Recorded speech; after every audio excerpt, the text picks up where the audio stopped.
I'm going to start recording now. See, and there it goes. We are recording. All right. So this is session's called Get EL's Listening and Speaking with Flipgrid. So Flipgrid, man, in the last couple of years has really kind of taken the education world by storm, at least in my circles. And man, I just love Flipgrid. So you have the bit.ly right here. It is case sensitive. So bit.ly/EL Flipgrid, the ELF right here, the ELF is capital, the rest is lowercase. I did drop the link in the chat, but you have this bit.ly right here. Also, I can actually put that in the chat again if anybody, missed that. I'll do it one more time. There we go. So hopefully you guys can get your own copy of these slides. So I'm gonna talk about ways, kind of for those of you who are kind of newbies to Flipgrid. I'm gonna go from the very beginning, show you how to start a Flipgrid from scratch. These slides show you exactly what it looks like to start Flipgrid from scratch. And then I'll talk about just different ways that you can really focus on listening and speaking. I have a couple of personal stories about English learners in my life and how listening and speaking is such a huge, important part of language development. And then we'll go into ways, and I want you to think of ways that as I teach you the different aspects of Flipgrid, I'm going to go with the basics. I'm not going to get into the fancier parts of Flipgrid, but I will teach you the basics of Flipgrid. And just think of ways that you can use it to really foster listening and speaking for your English learners, but really what's good for them is really good for everybody, even though it's definitely designed for those English learners. So we'll go ahead and get started here. Again, my name is Adam Juarez. I'm a tech integration coach for grade 6-12 in Cutler-Rossi Joint Unified School District out here in rural Tulare County in Central California. You have my contact information here, my personal email address, my website, and then a link to subscribe to my blog. I'm actually in the middle of a blog right now about Flipgrid, about how I've used it during this quarantine for my daughter's birthday. My oldest daughter just had a birthday in the middle of quarantine, and of course she couldn't we couldn't have everyone come over have a party. But I used Flipgrid to bring people in and sing her happy birthday. And I'm in the middle of that blog right now. It was kind of a way just to bring some normalcy to it. So it's interesting. I'm in the middle of that blog and I'm teaching this session today. So interesting little coincidence here. So in the chat, I want you to go ahead and just think and share in the chat for a second.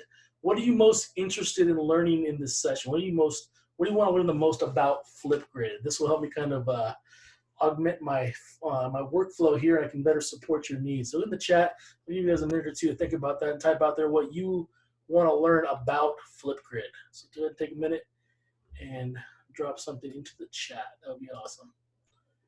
All right, teaching vocabulary. Definitely, that's something that definitely can be done. Let's see. First time I've heard of it. Oh yeah, so definitely this will be a good session for you. Okay, again, the basics, totally new. So yeah, if you're a newbie, this is the place to be. Let's see how to overcome videoing themselves. Yes, yeah, definitely. Yeah, that's Tara. That's a great point. I know a lot of my kids. I teach high school students, and they don't like showing their face. They'll actually post it over their camera. So yeah, that's definitely something we can talk about. How kids need to. It's funny how kids, this generation, they're so used to taking selfies with their cameras and on Snapchat and Instagram. But man, we tell them do something for school. You have to show your face. Oh, I don't want to show my face. I'm embarrassed. I'm like, you were just posting these pictures and videos of yourself to the whole world, to a lot more people, and you weren't afraid to do that. So I just think that's kind of interesting how that works. So again, thank you for these comments. This is definitely going to help me. Makes me feel better that we have a lot of newbies here that are really going to learn the basics of how to get started. I do have some other videos on my website that can definitely help you with Flipgrid, where I kind of walk you through the steps here. These slides here that I've given to you today are screenshots of how to get started from the very beginning. So I'll walk you through these static screenshots, but if you need a video, I have videos as well. So let me know if you want those before we leave. All right, so thanks for indulging me and sharing in the chat. That's very helpful for me as a presenter. So let's go ahead and move forward here. So I'm going to start here with a story. This is a very personal story for me. So I'm focusing on an English learner, one of my best friends. So let's speak in the Congo edition. Here we have one of my two of my college roommates here. Again, in college we all had nicknames. We had one of my roommates here. His name was Florencio. Very unique. We called him Flowers. Very clever on our part, right? We called him Flowers. And we have James. We called him Congo Bongo. And why did we call him Congo Bongo? Well, he came from the Congo, and actually that's the kind of, he kind of gave himself that nickname. I forget why he wanted to be called that, but it just kind of stuck. My nickname in college was El Shrek. Go figure. That's a long story from my old soccer days back in the Fresno Pacific. But yeah, we were all roommates and soccer players at Fresno Pacific University back at the turn of the 21st century. And James came to this country from the Congo. He was actually he was a refugee. So yeah, he was getting away from some civil war in his home country. And James came to this country, didn't speak a word of English. He only spoke French, and you know, he knew a little bit of Swahili as well. And when he came to this country, he first came to Philadelphia. When he came to Philadelphia, he was living with some cousins, and he was kind of left off to his own devices while his cousins went to work, and he's just kind of, you know, kind of get to know this country a little bit. He learned he didn't have something like Flipgrid or even social media at the time to really listen and hear himself speak. So James, he got his listening and speaking when he picked up a little bit of English where he got into college and went to school with us and became our roommate. And his listening and speaking wasn't through some really cool app like Flipgrid. He got a listening and speaking from his roommates, from Flowers and I, and watching TV and music. And he learned how to speak by watching TV. So a lot of times when James was home by himself at this time, the early 2000s, he was watching MTV. And this is the story he tells me. He's like, you know what, Adam? I learned to speak English by watching MTV, and I'd watch all the music videos, and I'd see the rappers talking, and I'd see how they talked, and I figured that's how Black people in America talk. Those are his words, and that really resonated with me. And so we would kind of tease him because he would talk like a rapper. I'm like, James, why are you trying to rap if you're not a rapper? But that was his explanation. It totally made sense. So he get the feedback from his two roommates here, myself and Flowers, and we would kind of give him feedback like, no, you don't say it like that. You know, you should be talking like a rapper with, you know, talking to your professors or our coach, or if you're going to the bank, you know, that's not the proper way to speak English. So he would hear himself speak, and we would hear him. We'd give him feedback, and you know that's kind of how he developed. And now James went on to graduate college, and he's an executive for a pharmaceutical company now in Southern California and travels the world. So he's come such a long way. I mean, here he didn't speak a word of English, but then he got his bachelor's degree and his master's degree completely in English in this country. So listening and speaking, you know, however we can get kids to really to find ways and get those feedback and to get feedback is something that we can is a way to so when we hear listening and speaking, that listening part of hearing native speakers and then also hearing themselves speak, that's the kind of feedback they need to really build language. And Flipgrid, as we're going to talk about, is a way we can really get them, they're speaking, and then they're going to get that listening feedback where they hear themselves. They're going to compare how they say it to native speakers, and it's a great teachable moment. So I want to share that personal story with you. I actually have another great personal story here about one of my first students. Here's one of my students here. I call this the online gaming edition. This is my student Omar. Omar, I was a student my very first year as a classroom teacher back in 2005. And Omar was brand new in this country from Mexico and did not speak hardly any English. You know, he knew how to ask to go to the bathroom.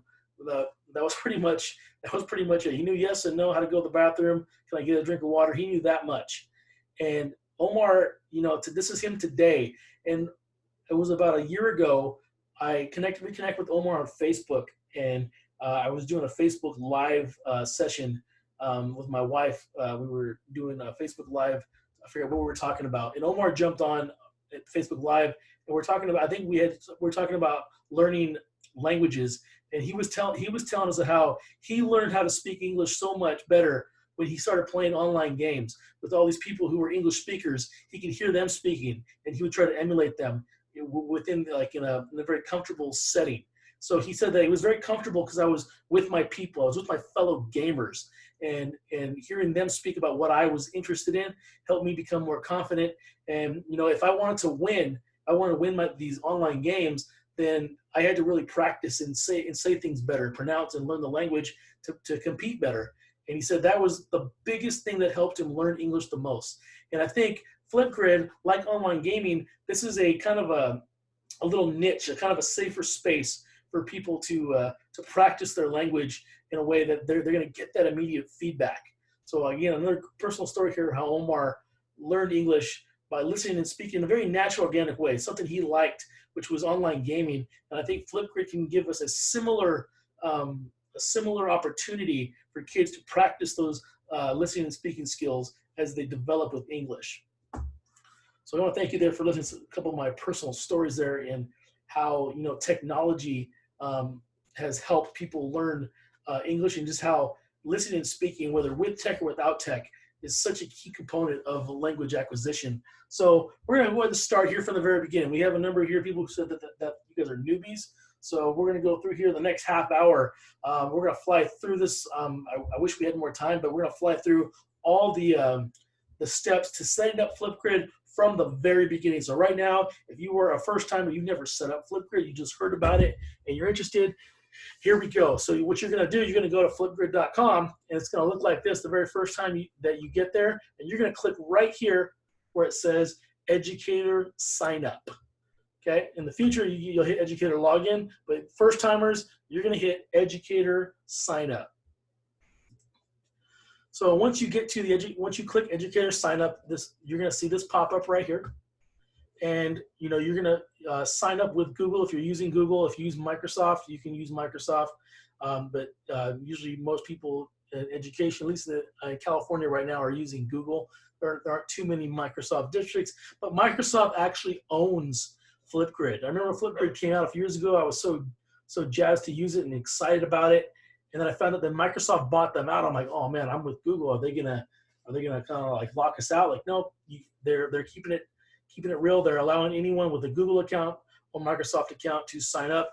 And the cool thing about with Microsoft is that when they bought them out, before Microsoft bought out Flipgrid, Flipgrid had a paid and a free subscription.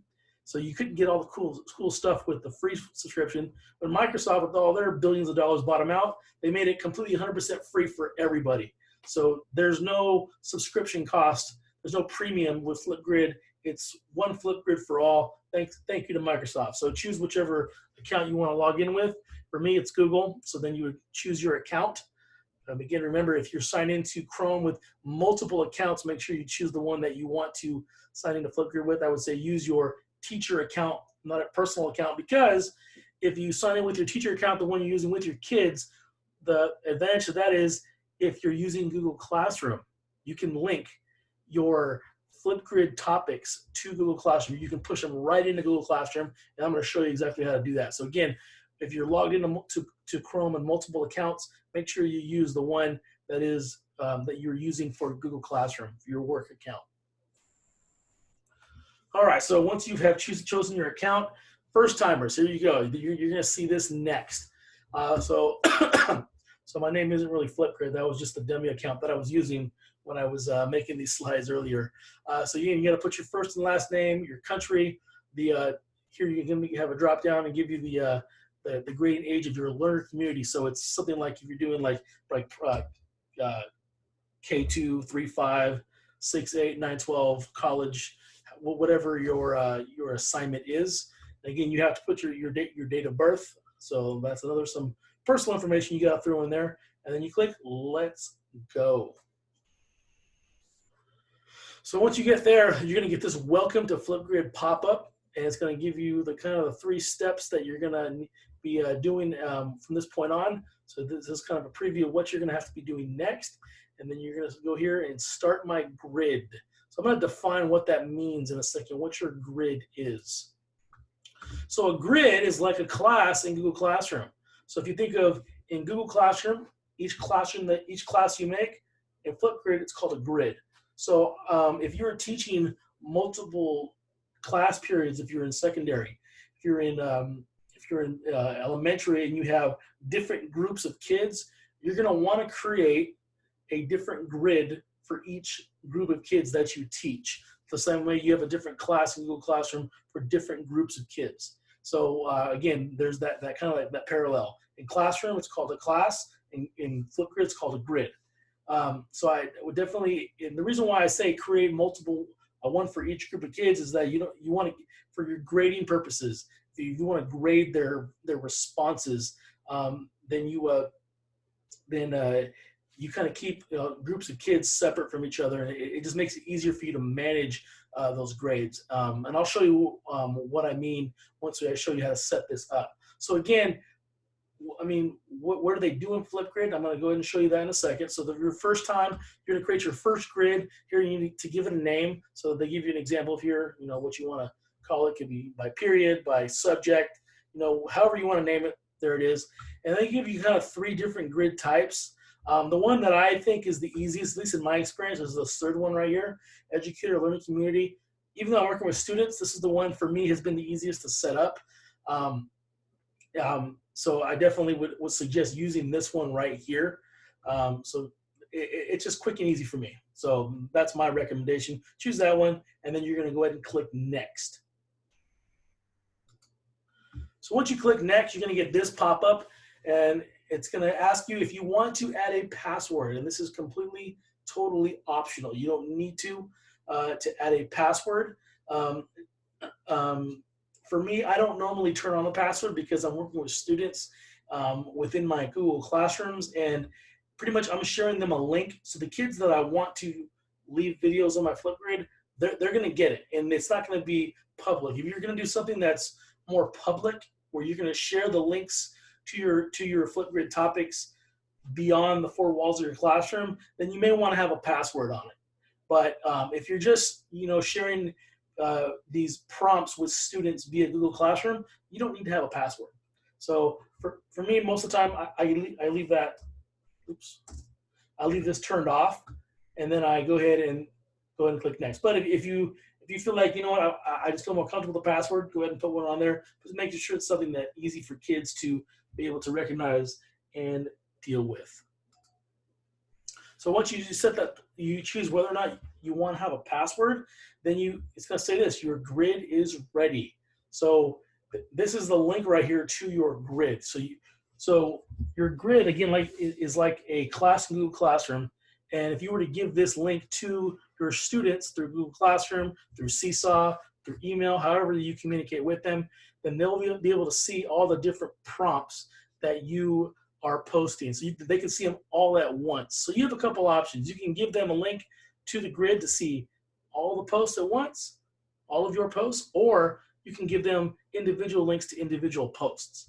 In my experience, I like to give them the links to one post at a time. It just makes it easier for the kids to navigate. It's easier to share via Google Classroom. So if you want to share something to Google Classroom, you have a button right here that you would click that, and I'll show you how that works in a minute. So once my grid's ready, you'd click right here, go to your grid. Let's see here.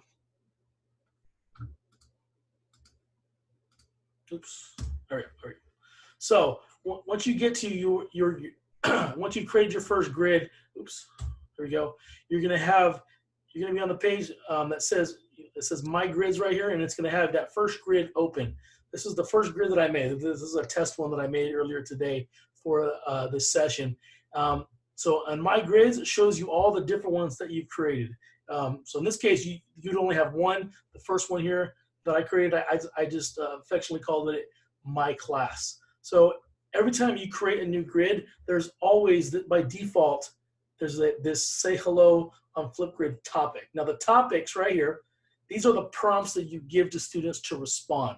So what's gonna happen is that this is default right here. Everyone has this every time they create a new grid. You can't avoid it. If you don't like it, you can check mark it, go right here to actions and delete it. That's usually what I do, because I want to create my own topics. So the topics are prompts, things for reflection, or things you want kids to respond to. And then when they respond to it, they're going to respond with a video.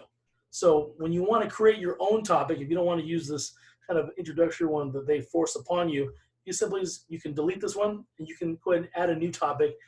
You would click right here. And when you, let's see, did I skip one? Did I miss one? Oh, looks like I missed a slide. Oh, all right. So I'm going to have to pause right there because looks like a slide got accidentally deleted. I'm going to show you how to set up this, how to set up your topic. No worries. I can definitely show you how that's done. So I need to go to Flipgrid right now and log in and show you how to set one up because my screenshot got deleted somehow. No worries. We will push forward here. So I'm going to make one real quick. So again, as it said right here, you click Add New Topic. So that's what I'm going to do right now. Add New Topic. So it's going to look like this. They've actually streamlined this. They used to give you 1,000,001 options in settings, and they've kind of streamlined it in the last few months to make it easier. So when you create your new topic, this is what it's going to look like. So if I'm going to make a topic right here, I'm going to put here, call this one Welcome to Flipgrid. And then right here, you need to put your prompt. It says question or stimulus text. So what do you want the kids to respond to? So maybe you're an ELA teacher and you are teaching the novel of Mice and Men. So maybe you want to put one here is something like this. I always like to say in your own words. So I don't want kids kind of writing a script. I want them maybe have some notes or an outline, kind of speak off the cuff. So in your own words, explain the character Lenny from of Mice. Yeah, I can't type today. And Men. Let's see. Journey. Route. Can't even spell. Story. Possessive. There we go. All right. So on your title, it says you have 35 characters max. On your prompt, you have 1,000 characters. So you can really write a lot here. You really want kids to really get in depth. So first thing, two things, give it a title, put your prompt in here, and then you're going to choose your recording time. So you have a variety of options here. You can give them as short as 15 seconds, as long as 10 minutes. So you have all these different intervals. The default is 1:30. So again, it depends on what your prompt is, what your learning target and goal is. That's gonna that will determine how long you want to choose to give them. So I'm gonna keep it with the 90 seconds. Now, video moderation. This is an important one to remember. So video moderation means this. If I turn on video moderation, when I share this prompt with the students in Google Classroom, me, the teacher, I'm the only one that can see their posts. That's it. It's just me and them. So every kid that posts, I'm the only one that can see it. If I leave this turned off, the difference is now they can see each other's posts. And that could be something that you want. If you're going to do something like just a quick summary or a check-in for understanding, I've seen people do it for like they'll choose 15 seconds to do an exit ticket with Flipgrid. Usually they would turn on moderation where it's just the teacher just kind of viewing the student responses. But another option that we'll talk about that you can do is have students respond to each other. So the students, when they get the link, they're going to read your prompt, and I'll show you how screenshots of how they record, and they're going to record a verbal response using video and the computer's video camera and microphone to verbally explain what they understand rather than just simply write it in text. So for English learners, so many of them can explain what they know verbally much better than they can write. So as a teacher who teaches a high population of English learners, before I ever have them write anything, I have them do a Flipgrid to verbalize it before they write it. And in my experience, the writing has always been better when I have them speak about it on Flipgrid than before, than I did before if I had them write first. So definitely it's really good for those English learners to speak about it before they write about it.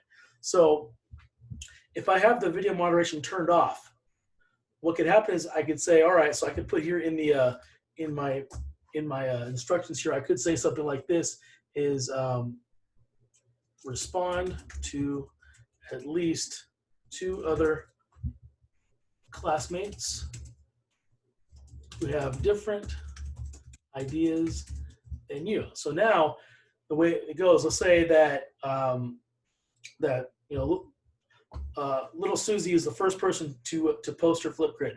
So then she's going to come back later and see that, okay, but my other classmates have posted here. So she's going to go look and listen to everybody else's response and maybe choose 2 people that she has different ideas in there. She's going to respond to them, maybe asking clarifying questions, maybe providing some constructive criticism or commentary. So that's definitely an activity that you can do. And it's a very kind of a college level activity, because if you've ever taken a college course online, I know I did my whole master's online, doing the message board where you had to respond to prompts in text and then respond to your classmates. This is another way to kind of prepare them for that, but instead of through text, it's verbal through video. So if you want them to do some kind of activity like that, leave the video moderation turned off. If you don't want them to see each other, turn it on. So that's you have that option, and there are ways to use both versions of that. So down here we have all these different options here. I've seen some teachers will post a Kahoot here first to have them kind of play a game before they respond. That's one thing people do. People will create creations in Wakelet, so that'll become part of the prompt where they have to read these resources here on Wakelet first. They read article on Newsella. There's a variety of things that you can do here. One thing that you can do here also is to have a YouTube video. Maybe part of the prompt is to watch a YouTube video first. Let's see here. We have there we go. We have something in the chat. Let's see. So how effective you found to respond to 2 others be? I've seen mixed results leaning towards less effective. So Eric, that's a great question right there. That's usually something you want to do with your more advanced students. Students are probably more responsible. If you have students who are, that's not something, if you're going to implement Flipgrid for the first time, I wouldn't go with that one first. I would wait till they really get to know Flipgrid first before I would do the one where they respond to each other. When I've worked with AP students, that's one I would definitely, or AP honor students, that's definitely an idea that you could do. Again, you just gotta know your students and their maturity level and responsibility. Will they do it? The first time they do it's always gonna be the worst, but when in my experience, as we got them doing it more, they did improve. But again, it's how well you know your students and what they're capable of. There's definitely gonna be some growing pains, but in my experience, your more advanced students are the ones that I would use that more often with. So great question here. So again, back to the prompts. As I was saying a second ago, you can add a YouTube video here where you post that, and that may be something they have to watch the YouTube video. So you put in your instructions, watch this YouTube video, and then do your recording. So you have a lot of options here that can really jazz up your prompt here. So they call that a focus, to engage your students, to get them thinking about what they want to say when they do the Flipgrid. So when you're ready, you're going to go ahead and click Create Topic, and then you're going to get here. So for some reason those slides got deleted. I need to go fix that when we're done here. So let me get back to my presentation. All right. So when you're ready to share your Flipgrid topic with someone, so with your class, what you're going to do, you're going to go ahead and click, when you open up your, excuse me, when you open up the, when you're in your grid, you open the topic, you'll see right here, this is the teacher view, 0 responses because no one's responded to it. So you'll see a big long list here. As kids start responding, it'll show in this list. You'll have to actually refresh your page to see as new kids respond to it. But before I even get there, to get them to respond, I need to share this Flipgrid topic. So again, Flipgrid topic is just like an assignment in Google Classroom. So keep that in mind. So couple options I have here. If I make a mistake and I want to edit it, you have this edit button right here. And if I'm ready to share with my students, I'm going to click the share button. And when I click share, it's going to give me this, this pop-up right here. And it's going to give me this link that I can copy. I can send it to them through Seesaw, through Google Classroom, through Remind, however I'm communicating with my students. Or if I'm using Google Classroom, guess what? I have a Google Classroom option right here that I'll push it straight in to Google Classroom. By clicking this button, it'll allow you to post this link as an announcement in the stream or material in Classroom. And here I'm going to explain why I choose these two ideas. An announcement in the stream, it'll pop up right there. The first thing, it'll be the newest thing they see when they open Classroom, or as a material in classwork. And I'll explain why I don't choose assignment. So when you click that button, you're going to see this pop up. And if you've logged in with your Google account, it's already going to be synced together. It's pretty awesome that way. So you would then click your choose class, and then it'll give you a drop-down menu of all the classes that you are teaching. And then you're going to choose your action. You want to make an assignment, a question, announcement, or material. These are the two right here that I would suggest using. If you just want a quick share to them, use an announcement. But I would recommend using material because you can organize it with a topic in classwork, and that's really good for if you're using Flipgrid, in thematic units.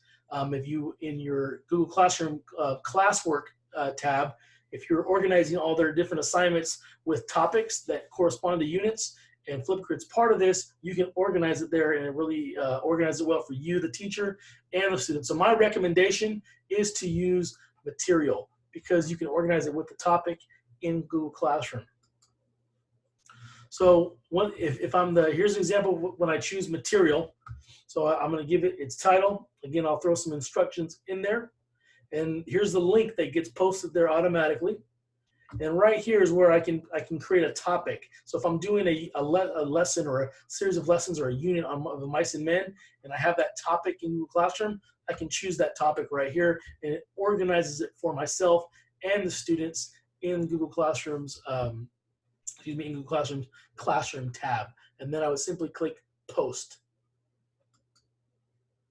If I go back here real quick, if you are posting this like beforehand, and you don't want the kids to start doing Flipgrid before class starts, if you click this little drop-down button, you can schedule a time for it to be posted so it doesn't go out right away. That's something you may want to go ahead and take a look at. So the reason why you use material instead of assignment is because you're not using Google Classroom to collect the responses. Flipgrid is the one that's collecting the responses. So since I'm not collecting student work via Google Classroom, I'm using it as a delivery system. That's why I chose material and not an assignment, because you only choose assignment if you are collecting student work through Google Classroom. In this case, it's just the middleman. So this is what it looks like from the teacher end. It looks very similar for the students. So the students are going to see, here's my topic of mice and men, and the student, you and the student can both click right here, view material. And when the kid views the material and they click on the link, so when they click the link, go back, when they view the material and they click this link right here, here's what they're going to get right here, this big box right here on the left. And it's gonna have the topic title that I put in Flipgrid. Here's my instructions right here. And then they're gonna have this big plus button right here. It's obvious that they can't miss it. That's what they're gonna click to start beginning to record their response to your prompt. So if I had made this unmoderated, where I didn't moderate it, where I couldn't see anybody else's response, if kids had responded before me, you'd see every kid's thumbnail here with their response, and I could watch them first. That could be, when you're working with ELs, that might be a good idea, because if you have native speakers in your class and they can hear native speakers speaking, that's a good scaffold for them. There's always going to be the idea that these clever kids are going to wait till the last second and cheat and just kind of copy what other people say. But again, there's kids are going to cheat, find a way to cheat regardless, but there's that to take into consideration. But in the EL lens, having them hear it from a native speaker's point of view can definitely help improve their ability to respond and speak in the English language. So in this case right here, this is the one that I set up as a demo here is moderated. So you're not going to see at any time, they're not going to see anybody else's, only me, the teacher, can see the other responses. So the kid would then click the plus button right here. It's going to ask them to quickly log in with their Google account. And this will work the same way if they're on the, it doesn't matter if they're on a Chromebook, a Mac, or a PC, it's going to work the same way. If they're doing, they can do this on a mobile device. They can do it on an iPhone, an Android, an iPad, a tablet, but they will need the Flipgrid app. So keep that in mind. If you have kids that are not using computers and they're using mobile devices, they have to have the app, and it's a free download. It'll work the exact same way. So they would have to log in with their Google account, choose their email address right there, and then it's going to bring them to this right here. So if you look right here, the first time that they use Flipgrid on a certain device, it's going to ask them for permission to use their microphone and camera. That they want to click allow. They hit block, they're going to have to go into their settings and then reset it so they can allow it. It's a pain in the butt. It's not the easiest thing in the world to do, especially if you're a student. So always remind them, with Flipgrid, allow permission. A lot of times they're conditioned not to, they don't want to give that permission away to a website. But for them to do this, they have to allow the microphone and camera with Flipgrid. So this is very, very important. So here's what it looks like. Once they allow, here's what's going to look like. Their camera's going to open up and they're going to be able to see themselves. And this is what it's going to look like here. They have a variety of little toys here that they can use. There's some new ones right here. This one right here on the right is screencasting. They can record their whole screen. And really, so they have like a Google Slides or a PowerPoint or some kind of article where they're doing like a read aloud. That's another good thing for ELs, to do a read aloud so they can go back and hear themselves how they read. There's that listening and speaking. They're going to listen and they're going to speak on Flipgrid, and then they get to hear themselves, and that's good kind of feedback for them. We have a whiteboard option here. This is cool for for drawing diagrams, doing little math problems, and explaining it. They can annotate and draw over the screen. They can put emojis. They can add text and a variety of other little effects right here. A lot of kids, I know, I forgot who asked me earlier about kids not wanting to show their faces. Again, that's just a student thing. Some kids are just get kind of embarrassed about that. For the most part, I use Flipgrid because I want to hear them. It's more about the verbal than the visual. So if they're like, "Oh, Mister, I'm embarrassed. I don't want to see my face," I'm like, "All right, go ahead, click the emoji here, and then make it big and cover your face." I'm more worried about listening to you speaking and explaining your understanding. So they have these variety of tools they can use to kind of jazz up and change their appearance right here. They have right here, this is a cool one right here. This is a sticky note. Oops, go back here. The sticky note, they can type little sticky notes on here and put little talking points. That's always a good top thing to do. And the thing is, when they put the sticky note there, no one's going to see it. It doesn't show up in their final product. So when they're ready to record, it tells them how long they have to record, the maximum. When they click record, this is what it looks like when it starts recording. Yeah, you'll see the pause button there. They can pause it at any time. And when they think they're done, they can pause it, click next, and then they get to review it. So here's where that listening part is. Now they get to review how they did. And I tell kids, because you get to review it, and if you messed up, guess what? Click the X, start over.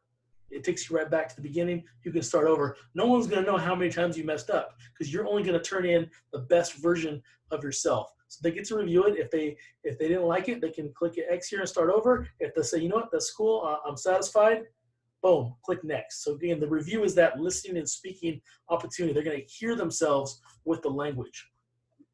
So once if they're satisfied and they hit next and then they want to start submitting, this is something you can't bypass. They have to snap a quick thumbnail selfie. Some kids have too much fun with this. You gotta, if you're doing this, like we go back to normal, you're in the classroom, students definitely can get a little carried away with this. So you definitely got to give them some structure and a time limit, or else they're gonna spend an hour trying to jazz up their selfie. For me, normally I just take a quick selfie no matter what I'm looking like. And then they get to review that selfie, and they can either redo it or they can click on next. And when they click next, They need to submit their video. So the most important thing right here, which is not optional, is their name. I tell them, put your real name, put your first and last name. I always have to tell them to capitalize because I always forget. Put your real name. You don't need to put a link or a title. Just your name's all I need. They click submit video, and then once they see this, they have then turned it in, and you as a teacher will get an email notification saying that someone has posted in your grid. So that's kind of good for your workflow. And then when they're done, they simply click complete. Now as a teacher, when I hear that kids are turning stuff in, I'm going to go back to the topic on the teacher side, and I'm going to go ahead and usually if I just assigned it and the kids are finishing, I would refresh my page, and then in a long list down here, it's going to start showing all the kids' responses. So when I want to start reviewing the kids' responses, I click on that kid, and then it pops up right here in this little pop-up here. So what I can do, it'll start playing, and what'll happen is you'll see little arrows on each side. So when I'm done watching this kid's video, I click on the arrow, it takes me to the next one. So it's kind of a quick little workflow just like that. You can give feedback if you have some kind of rubric. I'm not going to get into rubrics today, but you can create a rubric for that. You can give them text comments, or you can give them a verbal comment where you click there and then you record a video just like they did, but responding to them. And when you're ready to give them their feedback, you simply click here to copy the feedback link and you send it to them. So you can give them feedback in a variety of ways with Flipgrid. So just some ideas now before we call this a day. The 45 minutes has flown by. So some ideas that I want you to kind of leave you with is remind students to speak in their own words. That's how you really truly know if they're really understand, to use their own words. And we all know when kids are just reading off a script or they copied and pasted something from the internet. We know what their vernacular is. An idea is to do a read aloud. When you can have the kids read an article out loud. For an English learner, have them practice reading out loud. They can hear themselves. You can give them feedback. If you do the unmoderated topics, you can do an academic discussion where they respond to classmates. That's for your more advanced students, in my recommendation. You also have the ability, the kids can do a screencast. That's a new thing for Flipgrid, where if they have a presentation that you want them to do on Flipgrid, they can do a screencast using Flipgrid, as well as the whiteboard. I've seen this done in math classes. So it's 4:45 on the dot. I want to respect your time and thank you for joining me here this afternoon. And if you have any other ideas you want to share about you may have for Flipgrid, please drop them in the chat before you leave. All right. Is there a mobile app for this? Yes, there is. Am I doing this remotely or in class? I've done it. I do it both. I did it in class, and I do it weekly for students in a remote setting. So I'm going to stop sharing my screen right now and get back to this. So again, thanks for showing up today. I need to actually stop recording this. Where's my thing? There we go.